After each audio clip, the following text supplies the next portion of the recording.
Une méditation tirée du livre Maranatha, Le Seigneur vient d'Ellen White. 10 septembre. L'œuvre de Dieu achevée. Cette bonne nouvelle du royaume sera prêchée dans le monde entier pour servir de témoignage à toutes les nations. Alors viendra la fin. Matthieu 24, verset 14. Le message sacré et solennel d'avertissement doit être proclamé dans les lieux les plus difficiles et dans les vallées les plus pécheresses, partout où la lumière du triple message ne brille pas encore. Chacun doit entendre la dernière invitation au banquet des noces de l'agneau. De peuple en peuple, de ville en ville, de pays en pays, il faut aller proclamer le message de la vérité présente, non avec ostentation, mais avec la puissance de l'Esprit. Le message du pouvoir rénovateur de la grâce de Dieu sera proclamé à chaque pays et à chaque région jusqu'à ce que la vérité parvienne au monde entier. Parmi ceux qui seront scellés, il y aura des personnes de toutes nations, tribus, langues et peuples.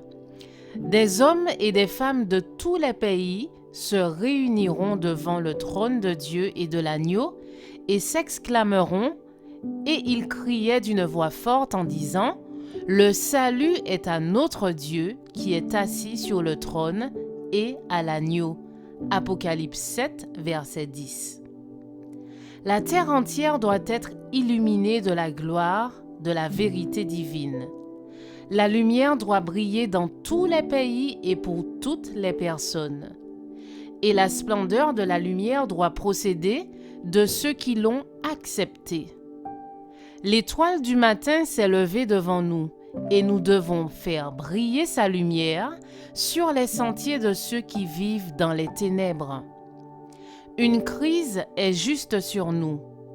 Par la puissance de l'Esprit Saint, nous devons proclamer maintenant les grandes vérités pour ces derniers jours.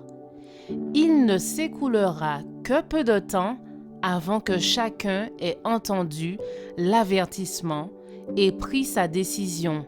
Alors viendra la fin. La vérité contenue dans les messages du premier, du second et du troisième ange doit être communiquée à toute nation, tribu, langue et peuple. Il faut qu'elle brille à travers les ténèbres de chaque continent et s'étende aux îles de la mer. Cette œuvre de grande importance ne saurait souffrir aucun retard. Notre mot d'ordre doit être « En avant, toujours en avant ». Les anges du ciel nous précèdent pour nous frayer la route.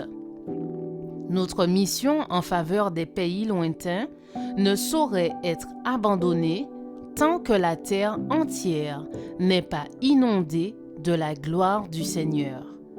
Je vous souhaite une excellente journée, que Dieu vous bénisse.